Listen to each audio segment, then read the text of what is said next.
కేసీఆర్ పేరు తుడపటమా? నువ్వు చెప్పులు మోసిన నాడు ఆయన ఉద్యమానికి ఊపిరిపోశాడు. తెలంగాణ రాష్ట్రం సాధించుకొని వారి హక్కులను తెలంగాణ రాష్ట్రంలోనే పరిష్కరించుకుంటారు. నువ్వు నక్కి నక్కి వెనకనుంచున్న నాడు ఆయన తొక్కుకుంటూ ముందుకు వెళ్ళాడు. నువ్వు పదవుల కోసం పరితపిస్తున్న నాడు ఆయన ఉన్న పదవిని తృణప్రాయంగా వదిలేశాడు.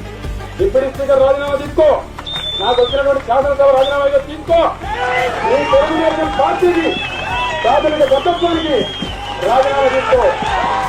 నువ్వు ఉద్యమకారుల మీద గన్ను ఎక్కుపెట్టిన నాడు ఆయన ఉద్యమానికి తన ప్రాణాన్ని పణంగా పెట్టాడు. నువ్వు సాధించుకున్న తెలంగాణను సంపేటందుకు బ్యాగులు మోస్తున్న నాడు ఆయన తెలంగాణ భవిష్యత్తుకు ఊపిరి పోశాడు. చిట్టినాయుడు, నువ్వా కేసీఆర్ పేరును తుడిచేది? 14 సంవత్సరాల సుదీర్ఘ పోరాటం తర్వాత ఈ రాష్ట్రం సాధించబడ్డది అధ్యక్ష. ఇది చరిత్ర. తుడిచేస్తారు అధ్యక్ష దీన్ని.